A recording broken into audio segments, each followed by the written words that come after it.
I literally would be in my car and I wished a truck would run into me and just kill me. I wound up getting my shit together. I got in really good shape. I quit drinking alcohol, really got clean with my wife, and I was living in the scarcity mode. I was afraid everything was going to fall apart. And my wife turned to me and she said, "You're worried about something that hasn't even happened then, and you're a multimillionaire." She goes, "We're going to be fine." I was playing a game in my head, playing a bad movie that was 20 years old.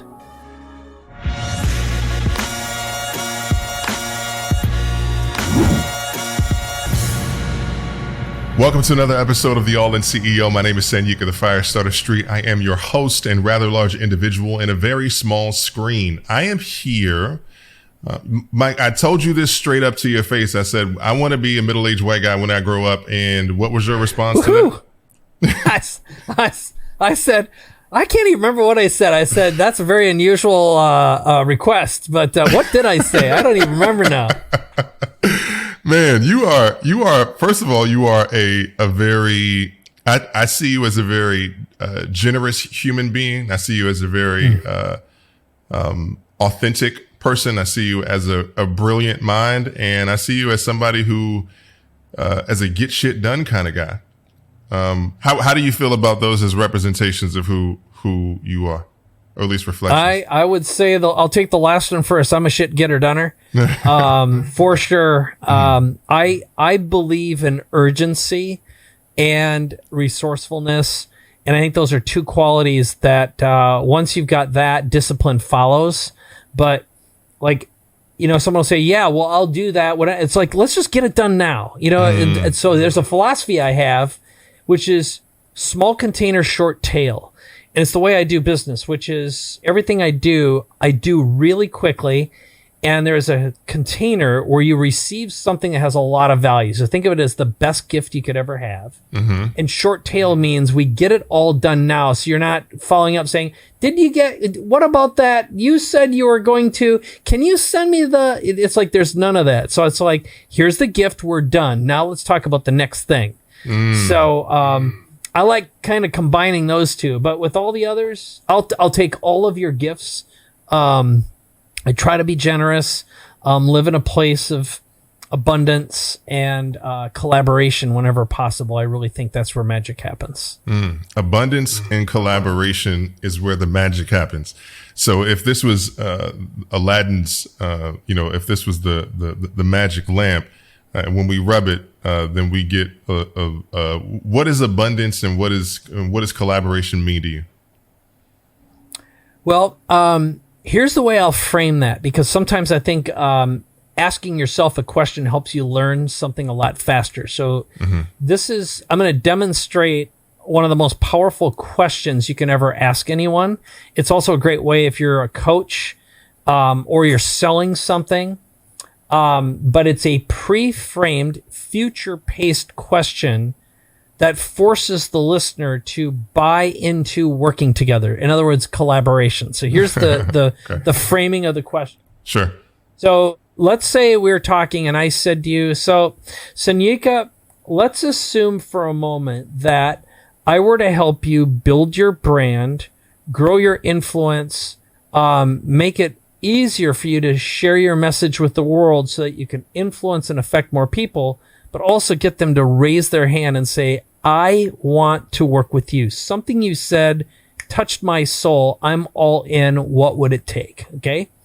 So that's the pre-frame part. So imagine for a moment that you and I started working together. I taught you everything I know. I connected you with people who can help make this happen. And I give you the tools and resources to make all that occur. So imagine you and I were meeting 1 year from today. What would have happened in your life, personally and professionally, for you to feel it was the best investment of your time, energy, and money you'd ever made? I'm trying to process the good feelings and energy that's running through my body right now.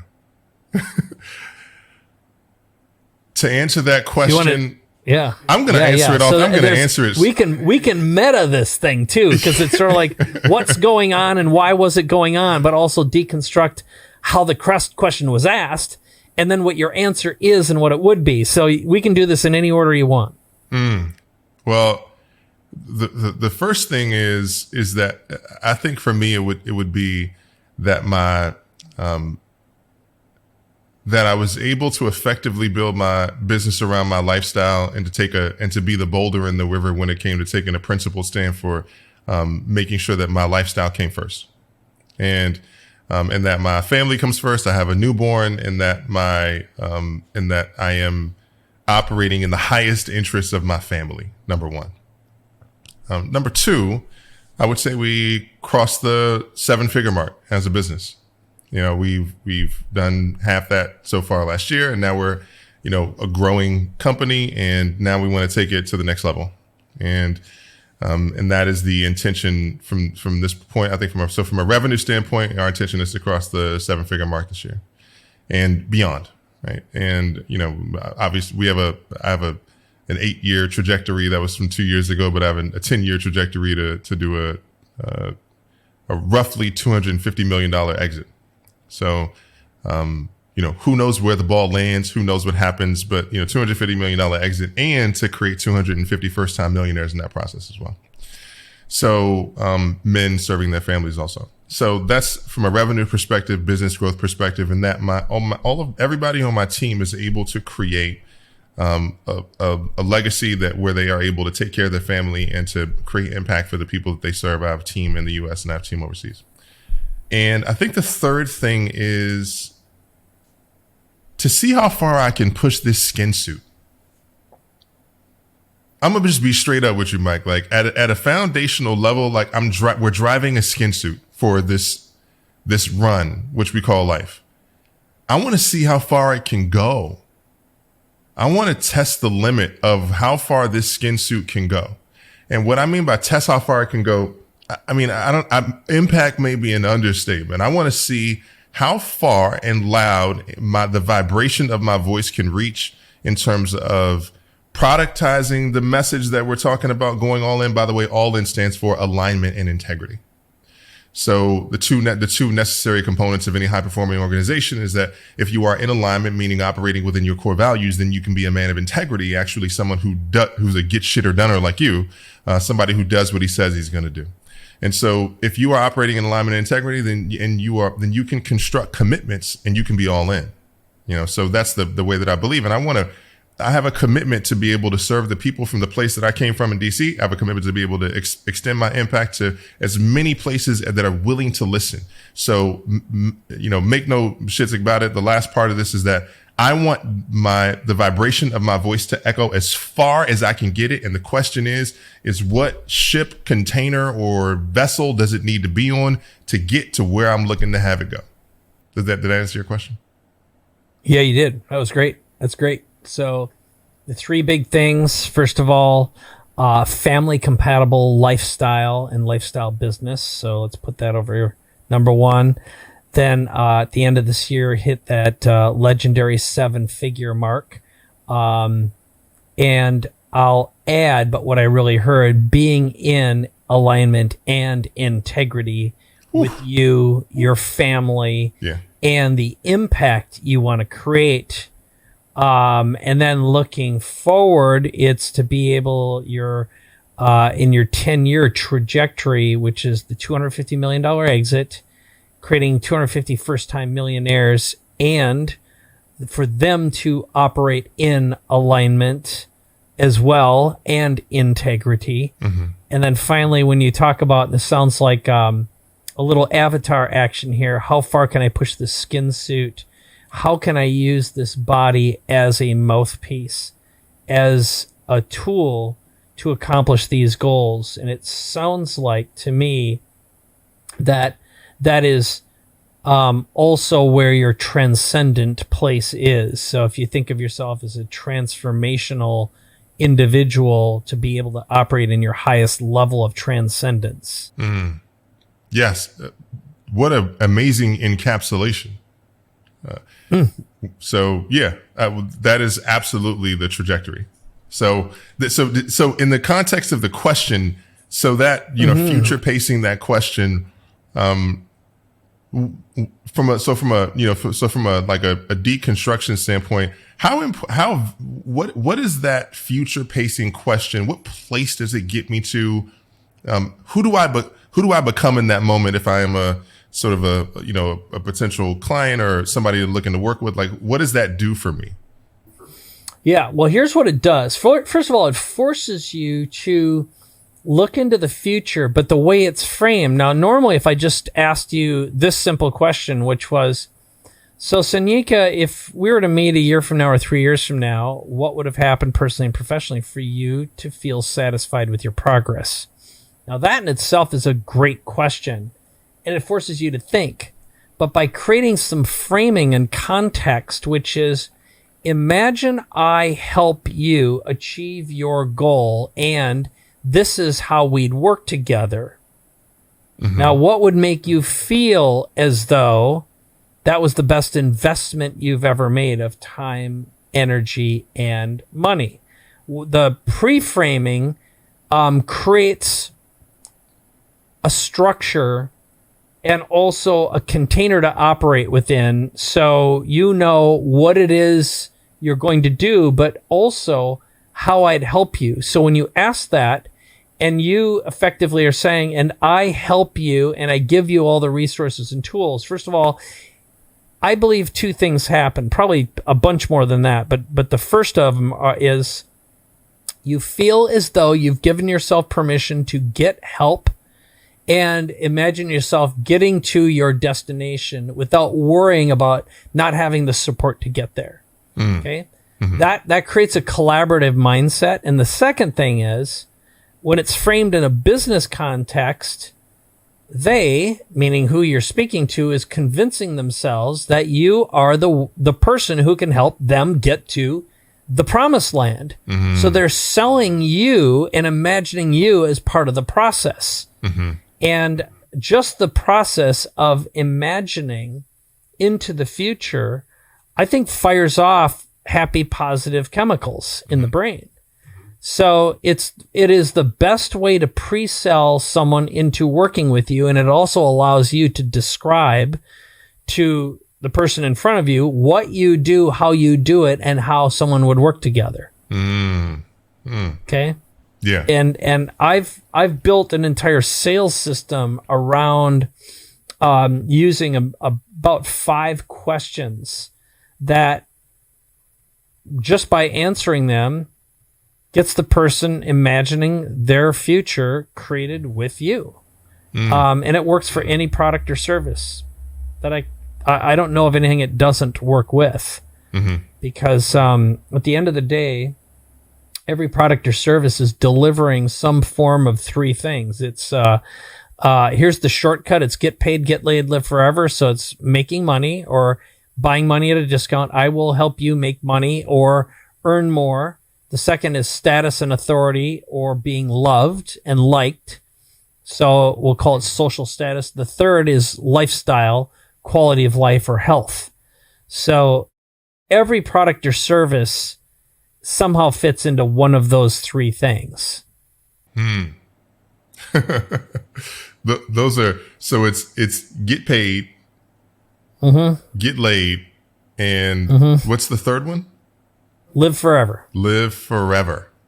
Live forever. And the trifecta is when you're selling all 3 at the same time. So if I say, I will help you, for every dime that you put into this magic box, you're going to get $1 out. That's the first thing. So that's the best getting paid tool around. Part 2 is, and every time you use that, it's going to make you more beautiful, more attractive, and harder to resist. You'll just find people say yes to you every time you ask, okay? You're the first one thought of when someone's throwing a party, and you're the first person someone wants to dance with and invite out for dinner. And celebrities are asking you to walk with them every time they receive an award, or whatever that looks like to you, right? And just by doing that, you automatically are going to tack an extra 20 years onto your life, but more importantly, you won't get sick, all right? You are going to look better, feel better, have more energy longer, And you're not going to be the 75-year-old wishing you would have worked less so that you could spend more time with your grandkids and your family enjoying all of your earnings. Mm-hmm. Or again, I'd project you into the future and give you that sense. The trifecta is when you've got a product or service that provides any number of those things. Yeah, that's fantastic. And I think the reason why it really resonates with me, especially as it relates to just the idea of being, because that's like having it all, right? Paid, laid, live forever. Mm-hmm. And that's having it all. And it's the elusive dream. And I feel like that goes back to abundance.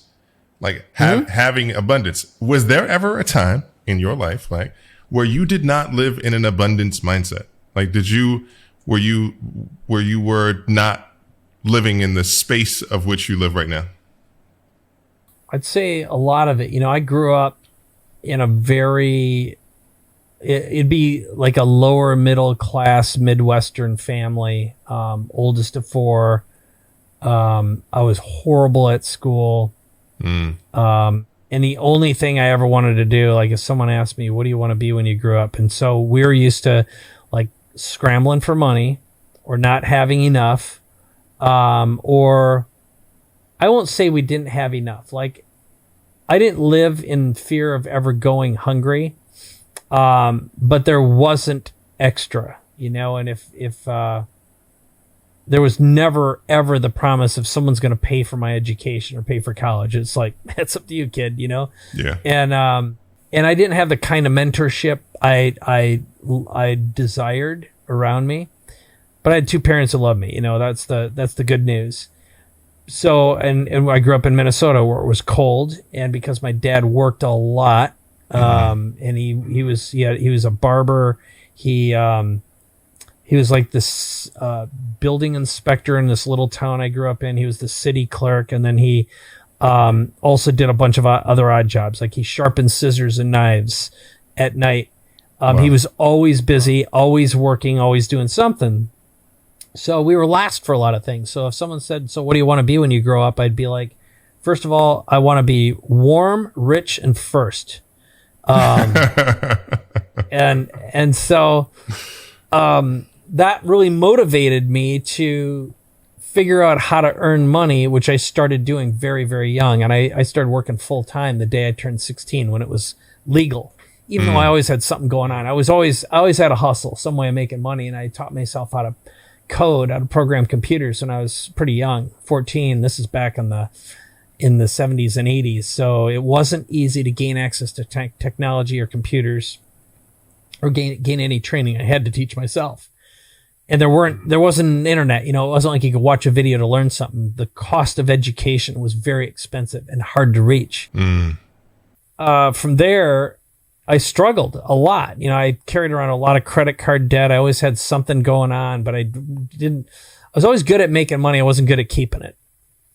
And so, I think abundance lies in a lot of different, what abundance means for me might be different than you. And to me, abundant meant I'm not worried about this, $20,000 or $30,000 or $250,000 in credit card debt. I'm not worried about whether or not my business is going to fall apart or my wife's going to leave me or, it's like all these fear of loss things. And I think I did not learn to master that mindset. And I won't say I've mastered it. I'm just a lot more worried or aware when that little animal's knocking on my head. Mm-hmm. And now I can look at it, observe it and say, I recognize you, lack of abundance monster. And I don't doubt my ability to earn or create abundance no matter what. On the flip side, what I was always good at, and I still am, I'm a really good collaborator. Like I can show up anywhere and make everything better. I can make it better. So I'm a natural multiplier, or I've trained myself to always be a useful multiplier. Mm-hmm. And because I've got a diverse background, I can pretty much mix with almost any group or audience or be useful to them. And, I'll become the go-to person for technology, figuring out how to make things work, how to fix them, how to deconstruct them, how to communicate. And that's always a useful thing to have around. Mm-hmm. And again, it comes back to like my favorite word is collaboration. I mean, I'm fine creating myself, but I like creating something with someone 10 or 100 times more. I'd like to absorb everything that you just said to make sure that it just permeates my DNA strands. I want to pass some of that abundance and collaboration on to my kids when I grow up and become a middle-aged white guy. That's in comedy. That's called a callback. I'm not a comedian. We do have shows at 7 and 9. Please tip your bartender. We can use that one. It's like I wish I would have saved that. I'm sure I have it, like when we were dialoguing, but it was there it is. Still just a studio, but you are my inspiration. There we go. Yeah, here I got it now. I said, you want to be a middle-aged white guy when you grow up? Yeah, that's what it was. Yeah. And you said, gonna put that on my vision board. Yes. Yeah, it was funny as hell. Keep going with it. Keep going on the vision board. So there's something really interesting that I've found in just your way of being, and I can imagine that this is something really powerful. So I want to just to talk about this from a high level. I had a conversation with someone I was teaching them about core wounds, and about how we have convinced ourselves that we are these intellectual pontificating creatures that are walking around, and our intention is to be thoughtful and brilliant and everything. And I said, please make no mistake about it. At every time and all times, you are an animal. You are dealing with an animal, and the animal is in idle, right? So the animal is in idle, waiting for any perceived or potential threat. And given the fact that we are no longer fighting saber-tooth tigers and all other types of physical animals, now the perceived threats are threats against our existence, threats against, emotional threats, right?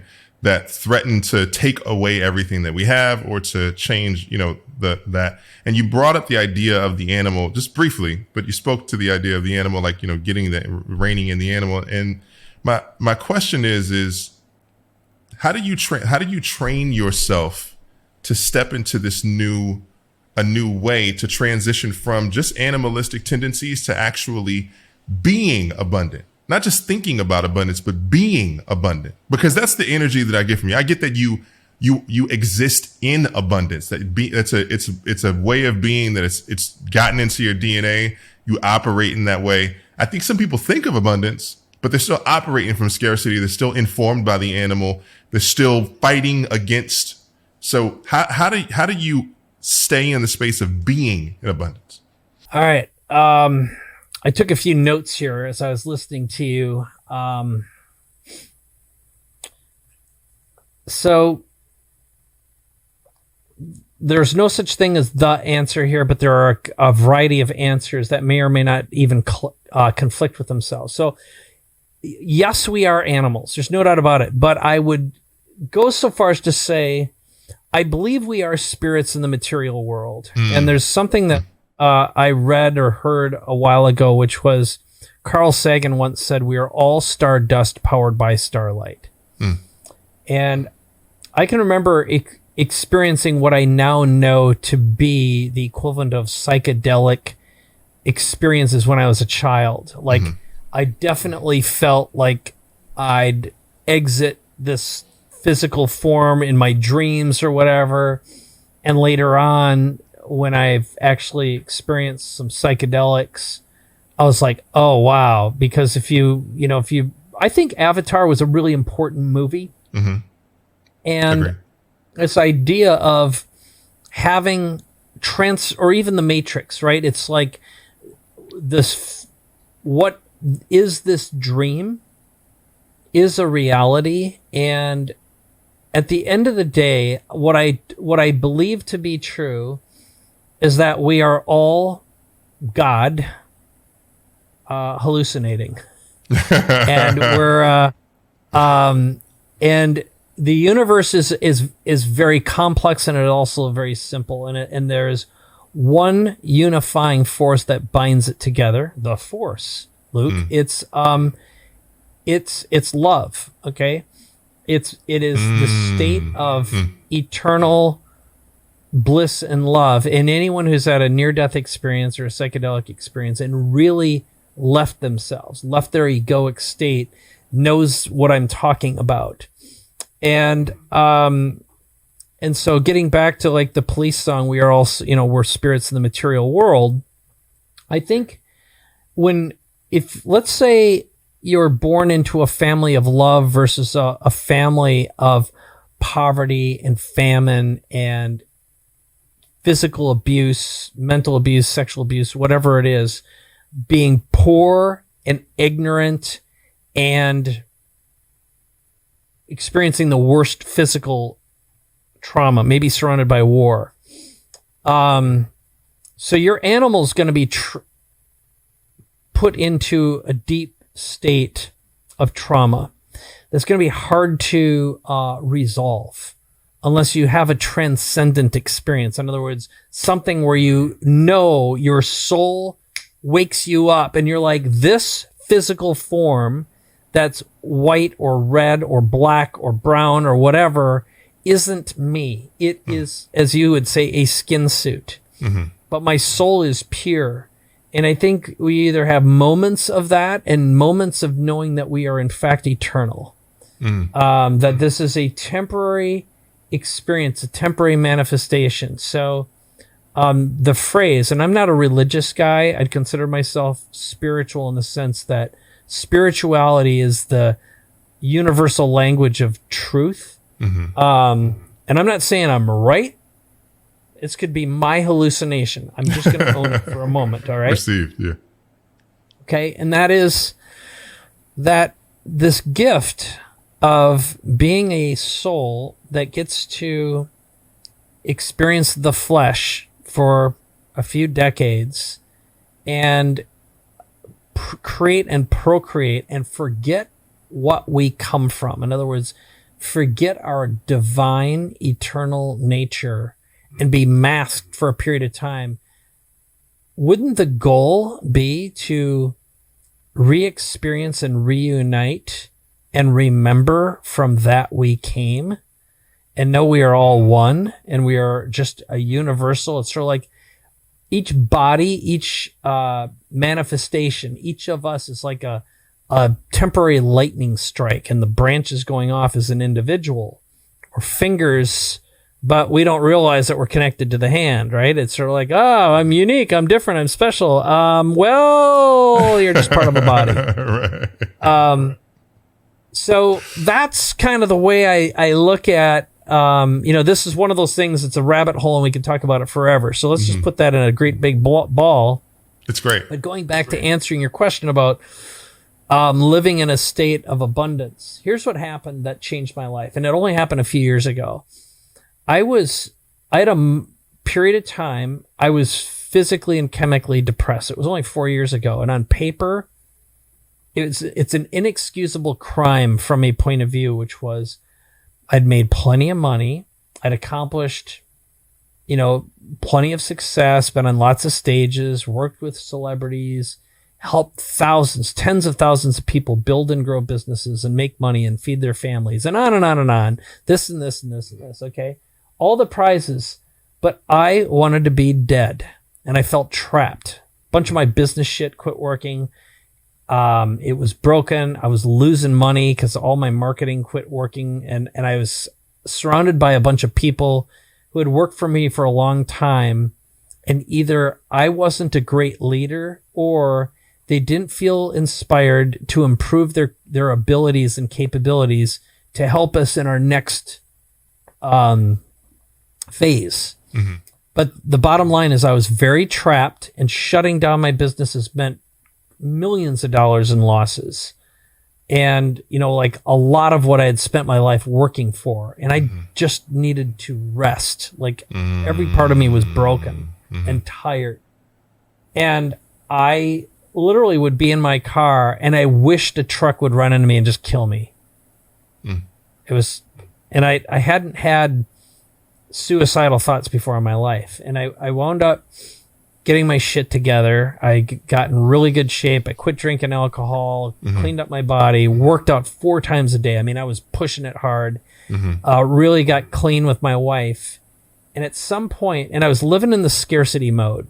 I was afraid everything was going to fall apart. My wife turned to me and she said, first of all, you're worried about something that hasn't even happened then, and you're a multimillionaire. She goes, we're going to be fine. And if there's one thing I know about you, there's never been a problem you haven't been able to figure out, and you always land on your feet, and you're really, really good at making money. So just sit with that. And like, I was playing a game in my head, playing a bad movie that was 20 years old.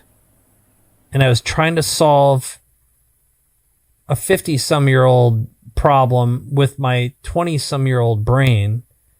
And I realized I'd way outgrown my programming. And so, and I really settled into, I've got more than enough to last me the rest of my life and take care of my family.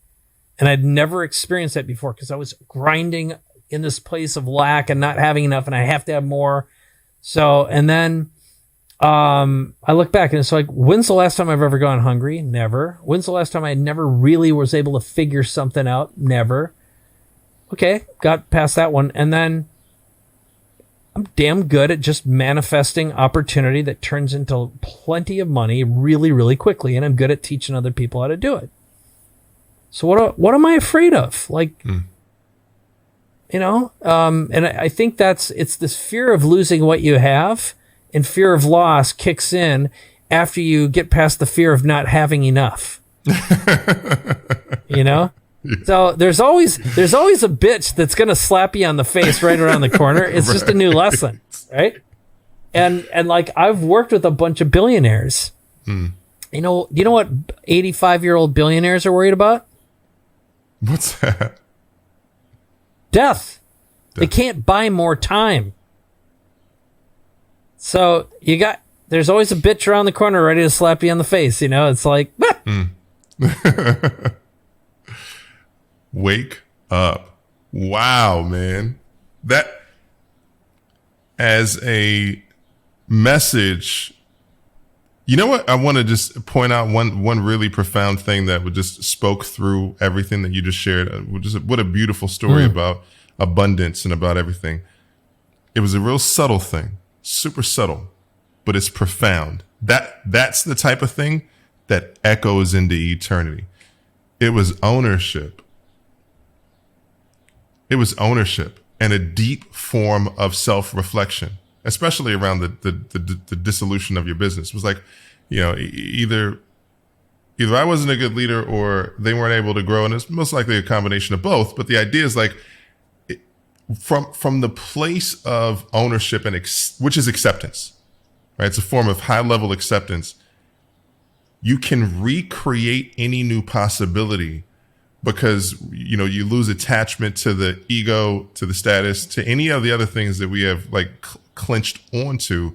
And now there's infinite possibility because you've brought it back to sort of your higher vibration of being of service to your family, being of service to your greatest potential, and to just seeing what your skin suit can do. So I really wanted to salute you in that regard, because I think that that's a really powerful message as you were going through the depression. Because one of the things I tell people about the distinction between a rite of passage and survival is that a rite of passage is intentional. I chose in, right? I chose it. I said, you know what? I am going to make this journey turn me into something, as opposed to just making it through something and just being like, I made it. You know, now I can take a deep breath. But you chose in, and you say, hey, look, I'm going to become something as a result of this, you know, and that speaks to me and where I'm at in my journey. I feel like it's a really profound message for other men that, you know, I talk about the idea of being a CEO, but it's really about being the CEO of your life. right? Becoming like full ownership of your life. Like, you want to own your ship, you got to own your shit. And the idea is that there's not a lot of people who are willing to own their shit. And so I really salute you in that regard. Thank you for sharing that, man. That was fantastic. That was fantastic. What are your takeaways on that? Well, I don't remember if I said this already, but I'll just go through this cycle, which is, I believe we go through a phase of being a human doing, meaning you're nothing more than meat. Meaning if you're flipping burgers, for example, or doing a menial task, could be replaced or done by practically anyone. A wage slave, let's just use that framework, something kind of harsh, to a human knowing. That's when you get paid for what you know. So it'd be like a white collar job. You're good at a task that requires thinking, higher education. It's a little more advanced programming. So from physical labor to mental labor to being a human being where you get paid for who you are. That might be an influencer, a creator, a creative, could be a musician. But if I were going to ask you right now, think of a performer, a artist, even a business person, but usually it's the form of an entertainer, actor, singer who you've watched and they truly felt transcendent. Who's the first person that comes to mind where you're like, holy crap, it was a spiritual experience to be in their presence? Prince. Okay, I agree. And Prince was a human expression. He transcended the flesh.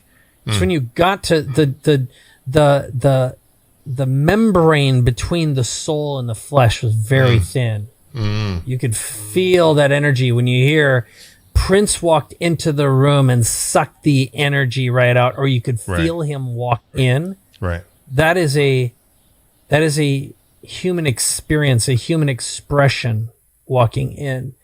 And I think that's where, when you attain a transcendent state, now it isn't that Prince didn't have his stuff to work out. I mean, he had his own traumas and all that. And I do think that you can be a transcendent being and still have tremendous amounts of personal anguish and pain to work through.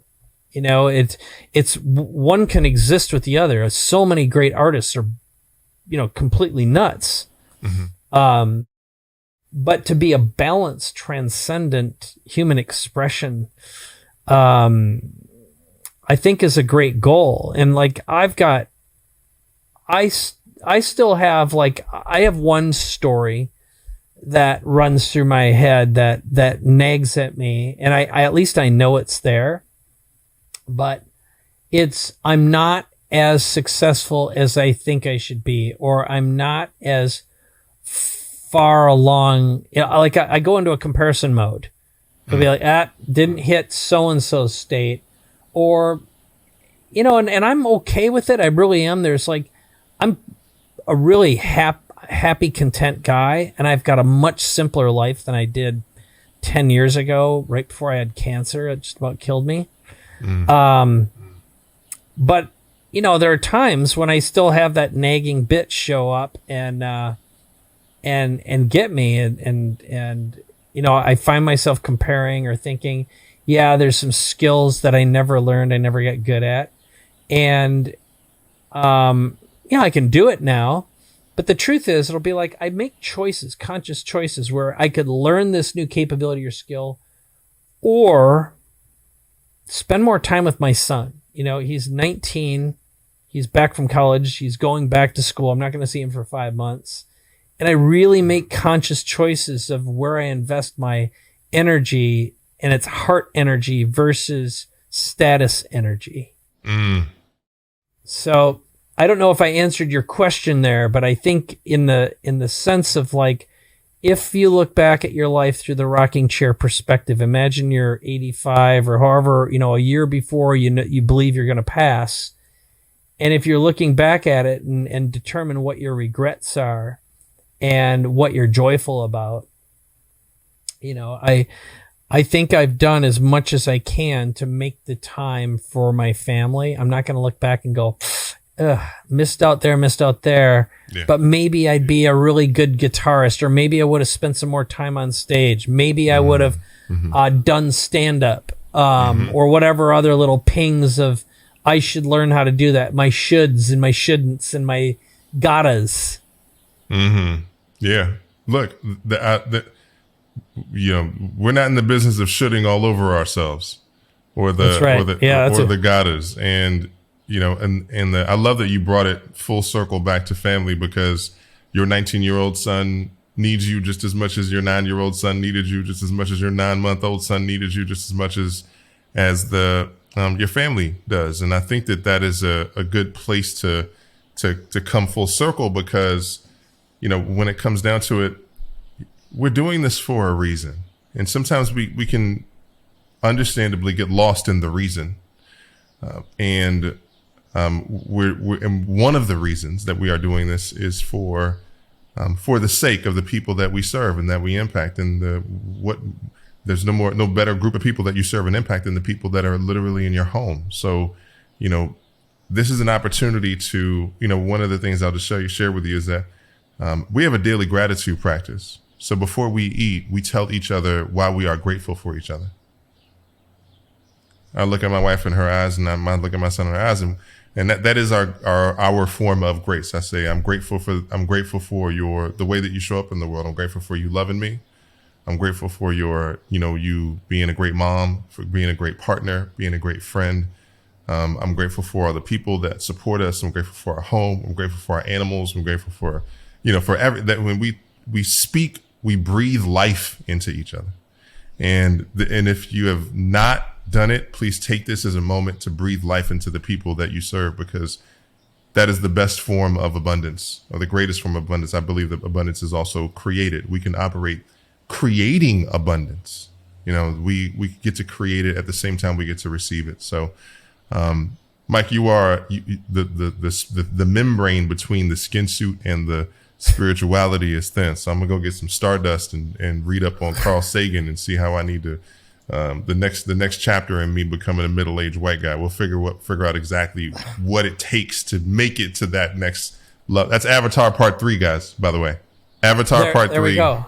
Middle-aged white guys in space. So. It's good. There's while you were talking about that, I just this weekend I was reading a bunch of origin of the universe stuff, and that new telescope just got launched. They're figuring out so much more about what we're made up of, and it's recycled stardust particles, and that goes back. I was thinking about the origin of the Bible, for example, in the beginning, right?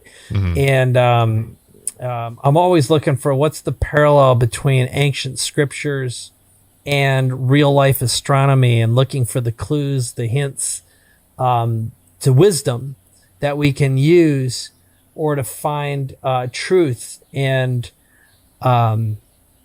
find better ways to resonate with love and abundance and bliss. Because again, I think remembering that we are all sons and daughters of our Creator, and we live in this amazing world of wonder and not knowing. And thank God for that. Thank God for not knowing.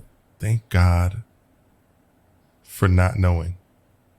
That's another thing to be grateful. I'm actually going to include that in my gratitude today. Thank God for not knowing. That's a powerful one. Speaking of knowing, I just want people to know where they have the ability or the capacity to be able to find you, Mike. Where can we find you? Sure. Well, you can always hit my website, which is paidforlife.com. It's also my name, MikeKoenigs.com, but that'll get you there faster and it's easier to say and remember. And then, follow me on, I've got 2 podcasts. One's called Capability Amplifier with my good friend Dan Sullivan from Strategic Coach. The other one is The Big Leap with Gay Hendricks. And they're just dialogues with the two of us talking about either on the Dan side, talking about adding to our capabilities, our thinking capabilities or skills that make us more valuable. And with The Big Leap, when Gay wrote the book, The Big Leap, It's about our invisible ceilings that we crack into on the way. It's sort of like glass ceilings that we bop our heads in. And what are the big leaps in our lives that we make? And we just talk about the psychology of abundance, the psychology of being more, giving more, and being more meaningful. Wow. I'm really excited to meet both of them. I'm putting them on my vision board as well. So, Mike, you are fantastic. Thank you for joining us on the All In CEO and for being a star suit powered by Stardust. It's my pleasure.